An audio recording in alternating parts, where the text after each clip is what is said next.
Chosen one, today in this moment the light led you here as God's will. Listen to me carefully, child of God. This message is not for everyone. If you play with darkness, mock the things of the Spirit, or treat God lightly, you should not be here. Only those who truly seek the Most High.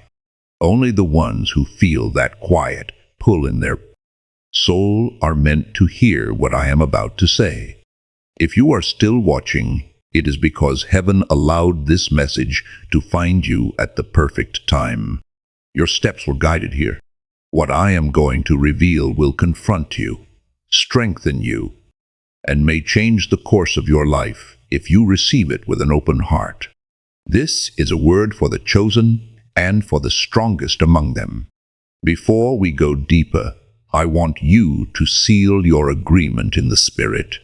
If you feel this speaking to you, leave a comment right now. Type Chi Chisa T as a sign that you know this message is for you. And if this resonates with your soul, do not keep it to yourself. Share this with someone who needs to wake up. Now, chosen one, stay with me until the end. There is something you must hear when I say the strongest chosen one. I am not speaking about ego titles or who looks the most spiritual on the outside. I am speaking about those whose spirit has been tempered in fire, whose heart has been broken and rebuilt by God Himself, whose obedience has been forged in the hidden place. Many are called, few are chosen, and among the chosen there is a remnant inside the remnant. These are the ones heaven can trust with heavier battles and greater assignments. The strongest chosen one is not always the loudest voice in the room. They are often the quiet, observing soul in the corner, who sees what others ignore and feels what others cannot sense. From childhood they felt different, like they did not fully belong to the world around them. While others were comfortable blending in, they carried an invisible weight, a strange knowing that their life would not be ordinary. They might have been mocked as too sensitive, too deep, or too serious. But that sensitivity was spiritual radar, not weakness. You may remember being the one who saw the brokenness in your family before anyone else. You may have felt darkness in atmospheres, heaviness in certain places, confusion in people's words when their spirit did not match their mouth. You may have cried without knowing why, feeling burdens that did not logically belong to you. These are signs of spirit. The strongest chosen ones are often born with a higher sensitivity to the unseen because their assignment requires sharper discernment. Yet the world did not celebrate. Because of that, many of the strongest chosen grew up feeling misunderstood, rejected, or even cursed. Friendships failed without clear reasons. Family members turned cold. People they loved deeply could not truly see them. But hear me, rejection was not a curse. It was a filter. God used rejection to keep you from being formed by the wrong voices. He allowed doors to close so your spirit would not be caged inside environments that could not carry who you are becoming. If you are beginning to see yourself in these words, tap that like button. Let me know you are tracking with this message. The strongest chosen ones go through training others do not understand. While some people live comfortably in spiritual sleep, you are thrown into battle early. Strange warfare shows up in your life. Attacks come in patterns. Every time you try to step forward, something tries to pull you back. This is not because you are weak. It is because you are dangerous to darkness. The enemy identified your potential before you did and decided you must be broken, discouraged, and silenced. Look at the rhythm of your life. How many times have you survived what should have destroyed you? How many times did you think this is the end, and yet somehow you rose again? The strongest chosen ones are still standing after storms that would have killed others spiritually. This is spiritual evidence of rank. Strength is not proven in easy days. It is proven in the days where you pray with tears, worship with a heavy heart, and choose God even when you feel abandoned. You have also noticed that your conscience is different. You cannot sin comfortably. You cannot live in compromise and feel at peace where others are able to make excuses. You feel conviction quickly. You are pulled back to alignment again and again. This is not God being harsh with you. This is God protecting His investment inside you. The strongest chosen ones are disciplined more strictly because what they carry is more costly. The hidden training of the strongest chosen ones often looks like loneliness. There were seasons when God allowed everyone to walk away so you would finally hear His voice clearly.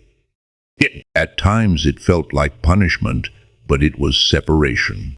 In those quiet nights when no one answered your calls and no one understood your tears, heaven was teaching you how to walk with God as your closest companion. The strongest chosen are trained to stand even when no one claps for them, no one validates them, and no one sees what they are carrying. You might have been kept away from certain friendships, relationships, or paths that looked attractive. You did not understand why things never worked out for you the way they did for others. Listen to me. That was divine protection. The strongest chosen cannot be entangled in every story because their energy, time, and heart must remain available for their true assignment. God closed some doors not because you were unworthy, but because you were too valuable to be wasted there. Another mark of the strongest chosen one is the weight of compassion they carry. Even after betrayal, they still feel called to love. Even after being misunderstood, they still feel drawn to help others heal. They may appear stern or guarded sometimes, but inside them is a deep well of mercy. This is why people come to you with their pain, their secrets, their questions. They sense that you carry something stable, something ancient, something safe. That is the Spirit of God resting on you. The strongest chosen ones also wrestle with a sense of too big inside. They look at ordinary life and feel a quiet restlessness, like they were born for more than just chasing money or survival. This restlessness is not greed, it is calling. It is the story of your spirit, remembering that there is a mission on your life, and you will never be fully satisfied until you walk in it. You may have tried to drown it with distraction, entertainment, or busyness, but it always returns. That restlessness is heaven knocking, and here is something crucial you need to understand. Your assignment is not just about you. The strongest chosen ones carry assignments that affect generations.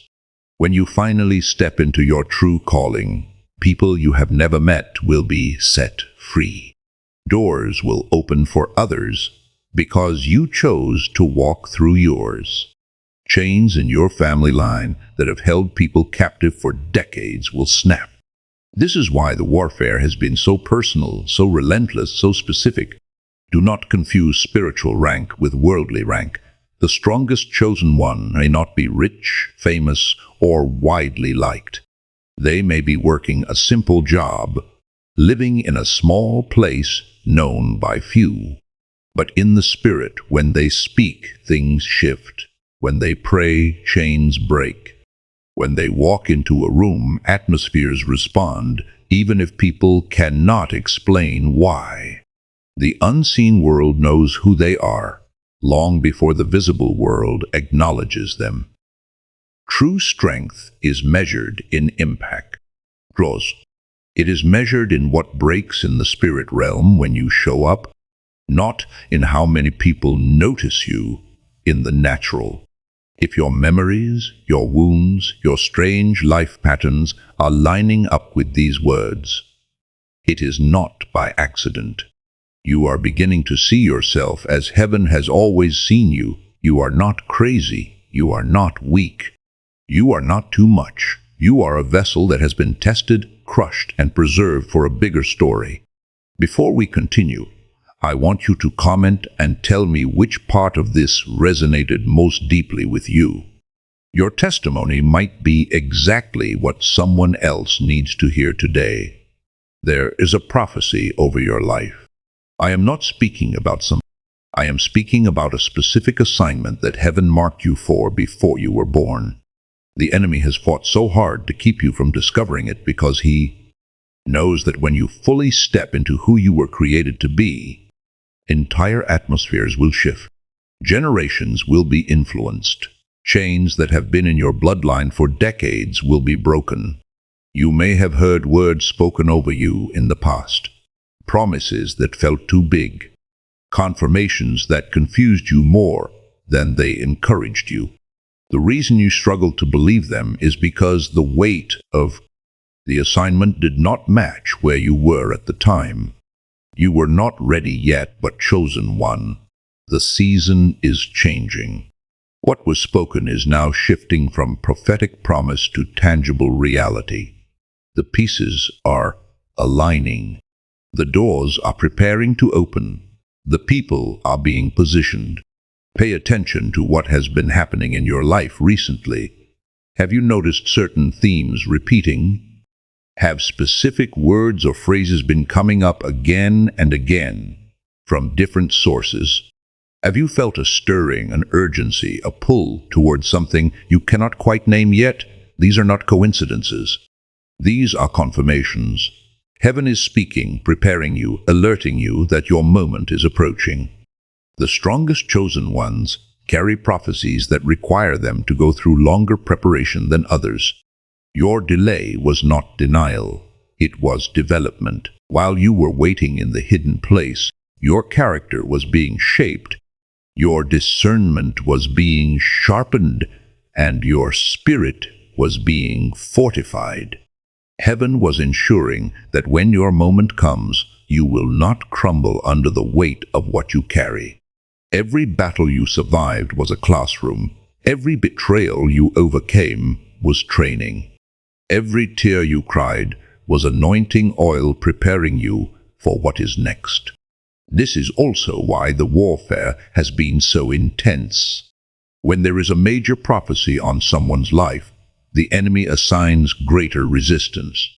He throws confusion, delays, false starts, betrayals, and discouragement at you, hoping you will give up before your time comes. But the very intensity of your battle is evidence of the value of your assignment. Weak callings do not face strong opposition. Small purposes do not attract major attacks. The fact that you are still here, still fighting, still seeking proves that what is inside you is too important to be stopped. Now hear this carefully. Timing in the Spirit is not random. There are moments when heaven opens doors that have been shut for years. There are seasons when suddenly everything that seems stuck begins to move. You may be entering one of those moments right now, but understand this: these moments require immediate obedience. When God says move, you cannot afford to hesitate. When He says speak, you cannot afford to second guesses. When He says let go, you cannot afford to hold on. Delayed obedience is often quiet disobedience. The strongest chosen ones must become acutely aware of divine timing. Not every door that opens is meant for you to walk through. Not every opportunity is a blessing. Not every connection is ordained. Some doors open as tests to see if you will run ahead of God. Some opportunities look good but will drain you. Some connections seem perfect but will derail your assignment. You must learn to pause, to inquire of the Spirit, to wait for the green light before you move. Do not let desperation make you run ahead of God's timing. And do not let fear keep you frozen when it is time to step. There is an authority on your life that you must begin to recognize and walk in. You are not just a believer who prays and hopes things work out. You carry delegated power from heaven. When you speak in alignment with God's will, your words do not just float into the atmosphere. They shift things, they break things, they establish things. But this authority only functions when you are living in obedience and purity. Compromise weakens your voice. Sin mutes your prayers. Disobedience creates static between you and heaven. This is why holiness is not optional for you. You cannot live like everyone else and expect to carry unusual anointing. The strongest chosen must maintain a different standard. Your private life must match your public prayers. Your thought life must align with your declarations. Your entertainment choices must reflect the presence you carry. What you watch, what you listen to, what you scroll through, these things are either feeding your anointing or draining it. Be ruthlessly honest with yourself about what is weakening your spiritual edge. Let me give you practical instructions. Now, if you are one of the strongest chosen, there are specific ways you must move in this season. First, guard your spirit with everything in you. What you allow into your atmosphere will either strengthen or weaken your spiritual clarity. Not every conversation is safe. Not every space is healthy. Not every person is meant to have access to you. Learn to recognize what drains your anointing and what feeds it. There are people in your life right now who feel comfortable and familiar. But if you are honest, every time you spend time with them, you feel spiritually heavy afterward. That heaviness is not in your imagination. That is your spirit alerting you that something is off. You do not need to make a scene or create drama. You simply need to create space, pull back. Protect your energy. The strongest chosen cannot afford to keep pouring into bottomless pits. Your oil is too precious to be wasted on people who are not ready to change. You must also become strategic about your time. Stop giving hours to things that do not align with your calling. The enemy does not need to destroy you if he can keep you distracted. Your time is a weapon. Use it to pray, to study, to build, to rest, to create, protect your mornings. What you do in the first hour of your day sets the tone for everything that follows. When spänner your förmånslösning. If you start your day scrolling, reacting to other people's agendas, consuming content mindlessly, you are handing your power away before the day even begins. Instead, start your day in the presence of God, even if it is just sure minutes. Read something that feeds your spirit. Pray over your day. Declare God's promises over your mind. Worship before you work. This is not religious ritual. This is strategic spiritual warfare. You